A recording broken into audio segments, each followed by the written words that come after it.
Yung mga kambing natin na lalaki dito mga kaprobinsya, oh. Ilan lang yung natira? Isa, dalawa, tatlo, apat, lima, anim, pito.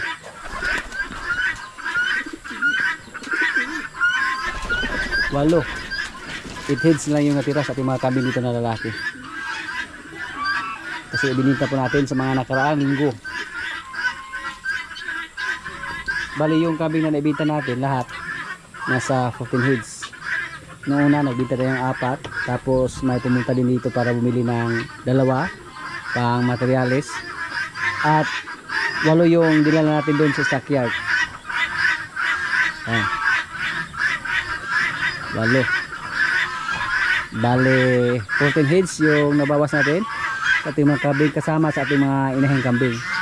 Binawasan din natin yung ating mga inahing kambing, pero parang insakto lang mga kaprobinsya na nagbawas tayo kasi wala na pong kupramel na available dyan sa tindahan sa ngayon. So ang estima namin dito, kumpay yung ibinigay namin, tapos ngayon na kakaunti na lang sila, marami na yung makain nila na kumpay. Kung hindi pa tayo nagbinta tapos wala nang kupramel, delikado, baka mamayat ng husto yung mga kambing natin, lalo na to. Yung mga natira, sila yung may swerte, pero darating din ang araw nila, baka pag magkatay tayo, isa sa kanila ang mabawas. Yan. Yung isa dito, hinira natin yan kasi sa tingin natin may ibubuga pa yan, lumaki pa yan pag umabot dito ng mga 1 taon. At hindi po siya native, anak po siya sa ating isa na brown na walang sungay, kaya natin siya itinira. Yung iba dito na mga maliliit, alanganin pa yan ibinta. Yan po ang rason kung bakit natin sila hindi binila, alanganin pa. Tapos may isa doon, yung walang sungay, yung anak sa ating blackhead. Tapos may isa doon na may sungay, na may airtag, nilagyan natin ng airtag.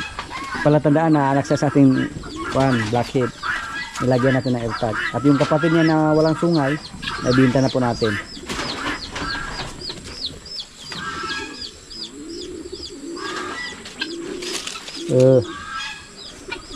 Malaking kambing to mga kaprobinsya, oh. Mabilis siyang lumaki. Sa ngayon mabait pa siya, hindi siya nanuwag sa atin. Ganun siguro basta hindi pa masyadong matanda. Katulad ni George dati. Si George dati napakabait ni George, pero ngayon nakakatakot na. Pabago-bago din yung ugali ng hayop mga kaprobinsya, pati yung kambing, pati yung kalabaw, pati yung baka, pabago-bago din. Insakto lang po yung mga desisyon natin mga kaprobinsya, na nagbawas tayo ng kambing, nagbawas tayo ng baka. Kasi yung baka natin si Bitas at si Kinkin, mga malaki na yung kain nila. Tapos sila po yung natin, nakatakda na naibinta ba. At saka kung andyan pa sila sa ngayon, tapos wala nang available na kupramil dun sa tindahan, ang mangyayari po sa kanilang dalawa, mamayat. Hindi naman pwede pagkainin natin ng maraming tahop at saka maraming feeds. Pag ma-over sa tahop, nakakasira yan sa mga alaga. Dapat balanse lang, kakaunting tahop, kakaunting kupramil, kakaunting feeds. Nasubukan po natin dito na marami yung feeds na ibinigay natin sa kanila. Nagkasakit po. Yung sakit nila, yung mahirapan sila sa pag-ihi. So kung magbigay tayo ng feeds sa kanila, yung kakaunti lang. Tapos kailangan din na pakainin sila ng mga damo. Hindi pwede pag puro feeds lang. Gusto niya magpakamatay, oh. Nakawala lang. Ano di siya sulod diha? Kuha di siya. Saan man yung pag-agi diha, God? Hindi siya kalabas. Yung mga kambing natin, kahit nagbawas tayo, pero marami pa rin sila. Dahil may mga mali tayo. At sinadya po natin na bawasan sila para sa tuwing magbigay tayo ng kumpay, marami silang makain na kumpay. Hindi natin binawasan yung pagbigay ng kumpay sa kanila. Kung gaano karami yung ibinigay namin dati, ganun rin ang ibinigay namin sa ngayon. So marami na silang makain na kumpay, Kasi 5 po yung nabawas sa kanila ng mga inahin. Yung mga maliliit oh. Kahit maliliit lang mga kaprobinsya pero medyo makintab na yung balahibo nila oh. Tulad dyan oh. Mga anak po sila ni George. Yan. Ilan lang yung payat dito sa ngayon. Pero sila po yung target natin na tatabain. At sigurado po tayo na tumaba sila. Kasi marami na po yung makain nila ng mga kumpay. Psst. Psst. Yan o. Barug kayo. Gwapo kasi siya. Sa tingin ko po siya yung pinakagwapo dito. Kasi yung isa natin na kambing na lalaki na anak sa ating itim na kambing, nagbago yung tsura niya oh. Yan po. Humaba yung kanyang sungay. Pero normal lang naman yung sungay nila mga kaprobinsya. Kasi yung tatay nila na si George, napakahaba din ang sungay ni George. At kahit nabawasan yung mga alaga nating kambing mga kaprobinsya, may nadagdag na naman. 4 sana. Yung blackie natin na kambing, nanganak sana ng 4. Pero 3 lang yung nabuhay. Ngayon lang yung nangyari na may nabawas sa kanyang anak. Halos lahat sa kanyang mga anak dati nakasurvive po. Kahit nanganak siya ng 4, nanganak siya ng 3, survive lahat. Namatay yung isa. Buti na lang, isa lang yung namatay. Mga mahaba pa yung katawan niya. Kailangan naman natin bumili ng gatas dito. Lagaan natin ito para hindi ito mabansot ng husto. Pero nung pumunta tayo doon sa tindahan, sa Agribit, nabusan sila ng gatas. Baka sa sunod na linggo, may mga available naman doon. 3 sana sa kanya anak mga kaprobinsya, puro blackhead. Yung isang blackhead ang hindi nakasurvive. Pero gwapo, mga magandang klase yung kanyang anak. Hindi po siya nanganak ng pangit. Lahat ng mga anak niya, mga magandang klase. Yan po. Dito na. Babae. Babae yung isa. Nga. Oops. Parang hindi pa makatayo ah. Kailangan pang tulungan para makatayo yung kanyang anak.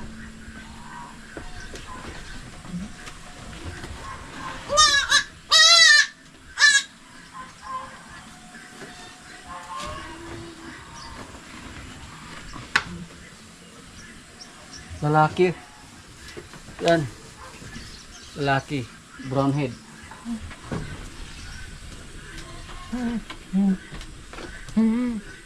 Babae. 2 babae, 2 lalaki yung anak sana niya. Pero hindi lang sinerter yung isa.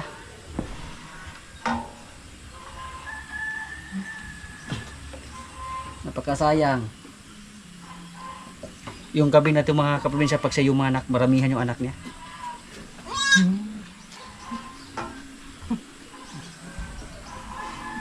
Tingnan niyo po, yung mga ulo, yung tainga. Sige, palangga ka naman yung anak oh. So, yung nabuhay sa kanya anak,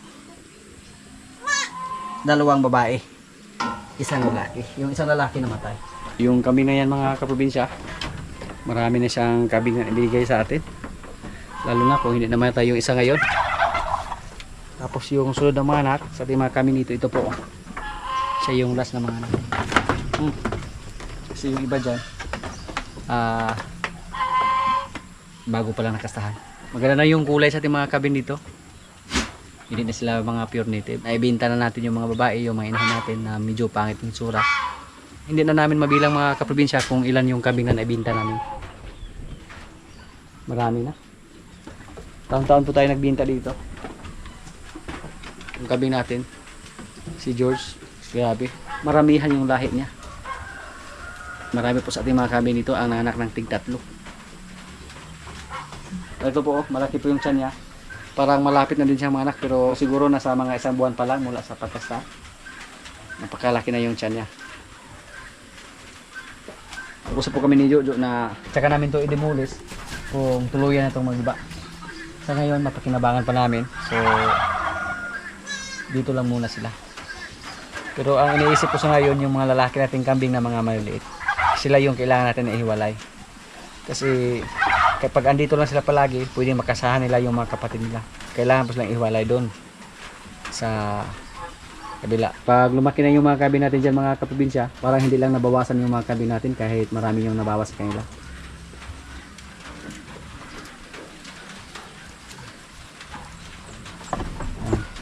Pero hindi na katulad dati na pag may mga nagsating kambing, umabot ng 20 heads. Kasi ilan lang yung ating mga babae dito. Bilangin natin kung ilan yung ating mga inahin. Isa,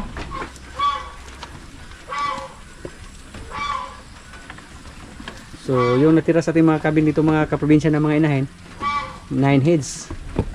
Pero may mga dumalaga tayo dito. Yan po, dumalaga yan na isa. Hindi lang natin isama sa pagbilang yan kasi kuribod yan. Marami pa yan. Yung siyam, pag mga anak lahat yan, kahit tig-dalawa lang, 18 heads na yan. Basta mga anak sila. Yung umalaga natin na sa mga 3 heads. Tapos yung mga babae hindi pa natin nabilang, yung mga babae na mga maliliit. So yan po ang update sa ating mga alaga dito mga kaprobinsya na kambing. Kahit nabawasan sila, nagbinta tayo ng mga kambing, mga inahin, pero may nadagdag naman kasi yung ating blackhead ang anak, tapos dalawang babae yung binigay niya sa atin. Nag-ingay na po sila. Nakita nila yung kasama natin na madalang kumpay. Marami po yung ibinigay namin sa kanila na kumpay ngayon kasi wala tayong kupramil. Hop lang mais at saka konting feed. So doon tayo bumawi sa mga kumpay.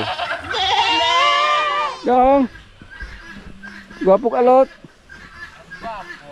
Gwapo ay. Nungay mo lagi. Masaya daw na dumating siya. Masaya si Paula. Mugadja po dahil siya. Mugadja po. Pamina ni mo buntis na guhay?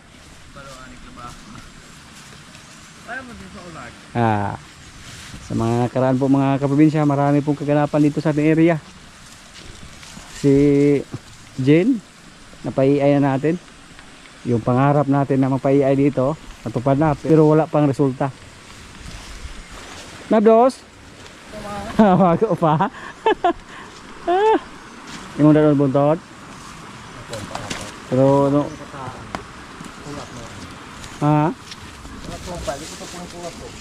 Ano iputol man? Ay. Sumpay na ito sa kuan. Kito man ang pag-paiay. Sana po magsakses yung pagpaiay natin ni Jin mga kaprobinsya. Bulgarian. Hindi pa tayo nakakita dito ng resulta sa ating mga kalabaw na iay. Mga baka pa lang natin yung nakitaan natin ng resulta na galing sa iay. At si Paloma, pina-check din natin. Tapos hindi po naka-declare ng 100% yung technician. Ayaw niya mag-declare ng 100%, baka mapahiya daw siya. Sabi niya sa ngayon, nasa mga 60% puntis. Nung una, na ini-iay niya yung kalabaw natin, sabi niya 50-50 daw. Kasi napakahirap daw mag-iay ng kalabaw na dumalaga. At ngayon, mukhang tumubo na. Yung 50-50 naging 60-40 na. 60% baka siya buntis. Kasi 2 buwan pa lang mga kaprobinsya mula sa pag-iay, hindi pa niya ma-determine ng 100%. Tapos kung sakaling siya buntis, hindi pa tayo sigurado kung resulta ba yan sa iay. Pagkatapos mai-iay yung kalabaw natin, kinabukasan nakawala si Palo at nagsama silang dalawa. Doon na lang natin malalaman pag mga anak siya kung resulta ba yan sa iay o resulta ba sa pagkasal ni Palo. Tingnan lang natin yung kanyang anak. Kay isoga ka kay isog jod ke muhunat gid siya umanya gyud gapasombag ra jed kay maulawan mata na nang hinabog kasi muyuan ka kabaw ka mukulat.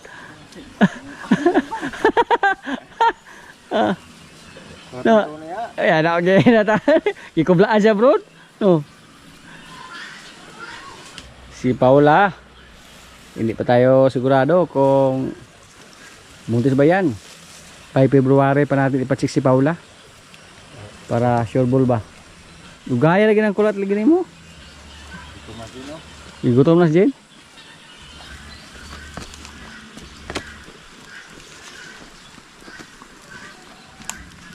Si Jin po noong una, malakas siyang kumain ng dahon ng tubo. Ngayon, pag dahon lang ng tubo yung ibigay namin sa kanya, apaka lang niya.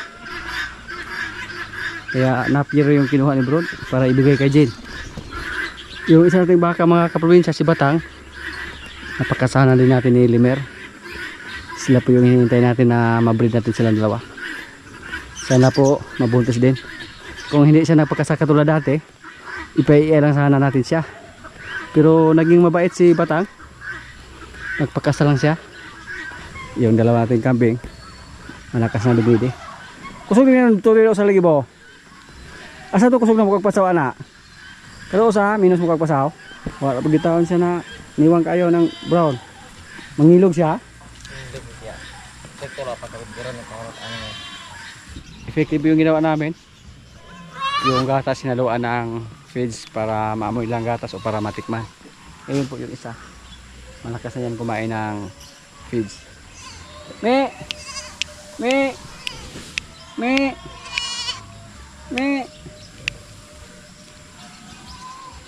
Totom! Mana nila yan yung gulay oh. Dalawa yung babae. Ha? Alalayan na natin sila sa pagbigay ng gatas para hindi sila mamayat ng gusto. Yung kulay brown oh. Napakalakas yung nabili. Tubig ng ibutan mo sa.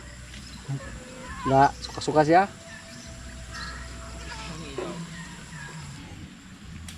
Yan. Mag-ingat kayo dyan, baka mahulog kayo sa punong. Apit na yung mga baka natin. Dakot na kagtingog.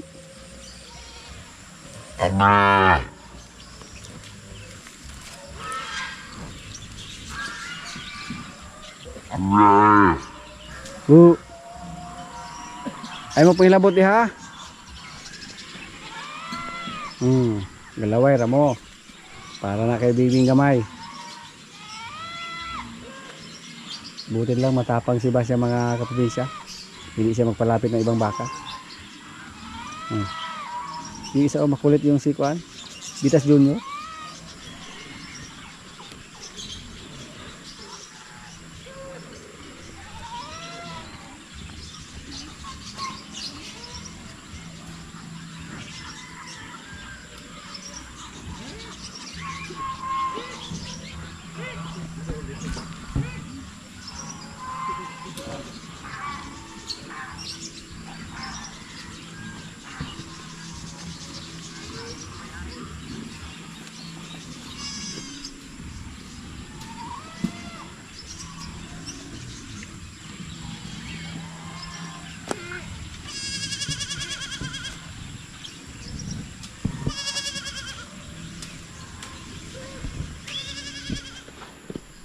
Yung mga gulay natin na sitaw mga kaprobinsya oh.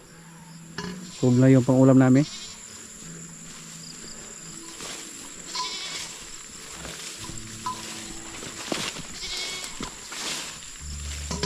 Pero kailangan natin magtanim ulit ng sitaw. Problema namin dito, wala kaming kalabaw na magaling mararo. Ayan si Jen pero hindi yan pwede. Kasi kakapai ay pa lang natin. At yung mga talong natin oh. Marami sanang bunga pero yung iba namatay. Yan, kinain ng uod. Magkuha tayo ng talong ngayon para pang ulam ba. Yung mga malalaki yung kunin natin. Masarap yung ensaladang talong.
maraming bunga yung itong talong mga kaprobinsya. Problema lang yung iba, may mga uod, matay. Yung katawan, yung inatake ng uod.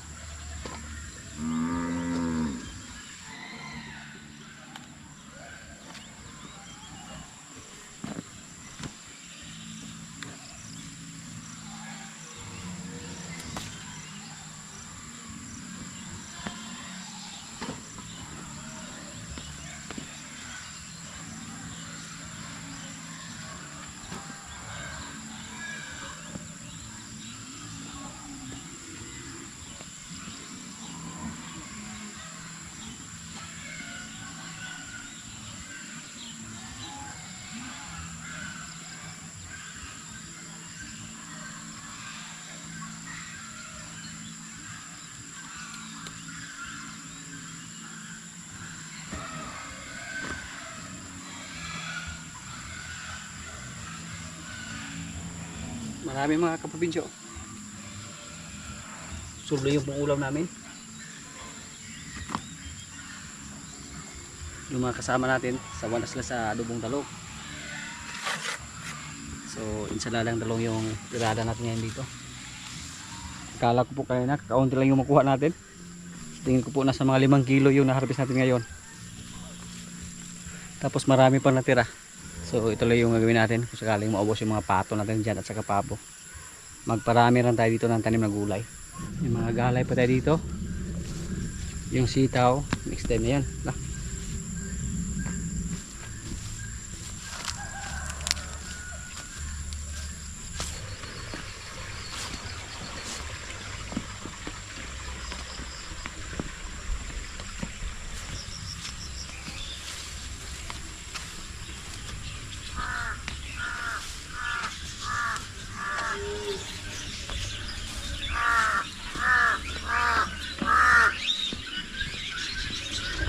Daghan yo. Dito tayo ni hapon kay sugba mi ani. Sugba mi. Gani. Yo panisag tando ay ama oh. Mo ba? Oh. Ano man kain na? Agda ka nito, kagasto pa ka. Asa? Tugon, ini mo subok. Uwa nga kay may magkababoy. Kung mana kung si bumonto, pila to ingas gabi. Dong, pagkudog dong. Ah, sugba man ni. Saro ang talungan. Kani. Ito dong. Ensalada ba? Kapag daghan dito gagmay. Mga kaprobinsya, kaya na po. Ito yung ulo namin oh. Ensaladang talong. At may disong pabo pa. Yan. May kanin. Lord, maraming salamat sa pagkain. So, kaya na. Tikigan mo eh. Tikigan na part. Kawal mo teknik keb.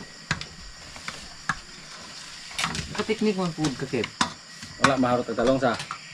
Mot mo. Mot.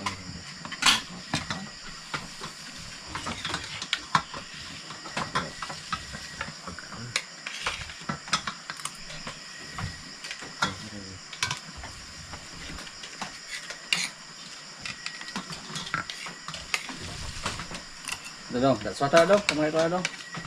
Na. Kay gwa pa juga dong. Adi. Ya.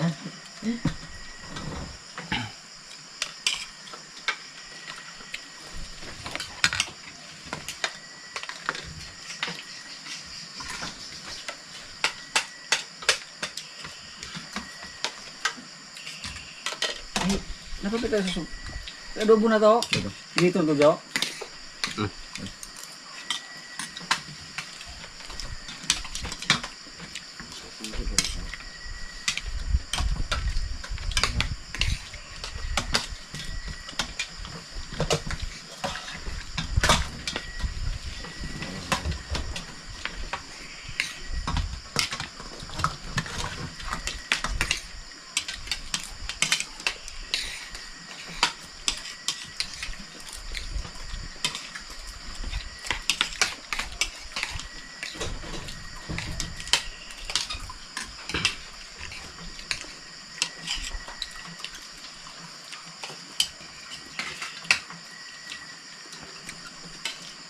Ganun ko.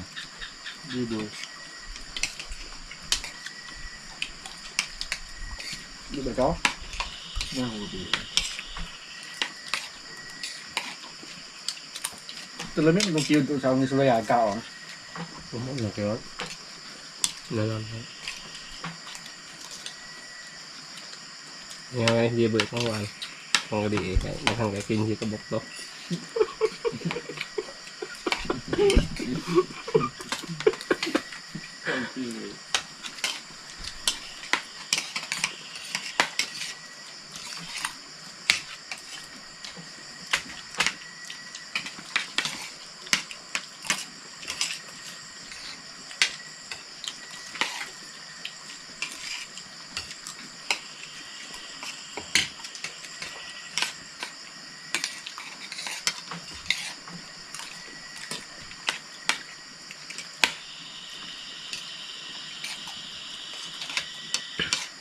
Kasi ano nga natatap si Kuman? Huwag ka na mo ituhan ko ninyo. Gajis. Ah, Pasal. Sponsor. eh. Ako. Yang gajis ka rin. Yung mo ko lang jumbo ba? Ini. Dang batang man ba? Ijubin nga. Itong sa. Ikaw may sponsor? Kami dua itong tawa. Ano naging magpapal mo? Da. Papa doon. Magsoldado din ka. Okay. Nasunag ano da ba ko? Sige kayo. Nalista na mo dito. Sana dito. Wala Okay, naman. Tapok ng hangkong tayo. Gawa ng sapatos na tuwan ng sinusga. Butas. Nagawang papal mo dito. Ito mula puerta. Ay siguro kita mo yun.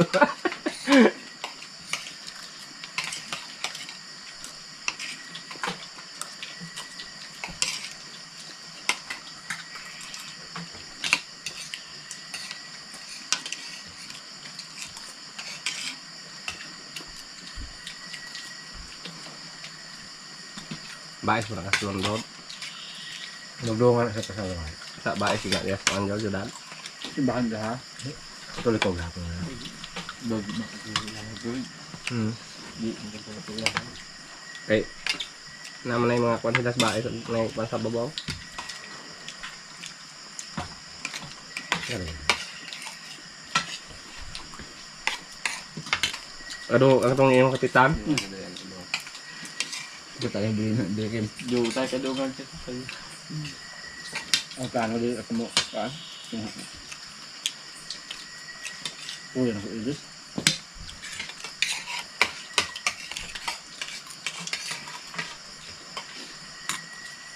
Yung mga kasilingan magkakasin ni Muhod. Si Marvin mo kaslot. Yung kaan? Milben. Dili, manahil ba? Tumahod. Lumahod. Doon, tawang nag-Ben Santo Niño. Takwan. Loot. Tagasin mo namin, tanhay. Yung tanhay di ay. Ano yun? Magdagaan. Ano mo?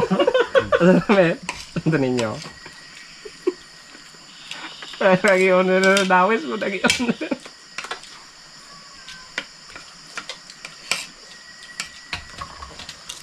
Tuloy mo ayos pala nas?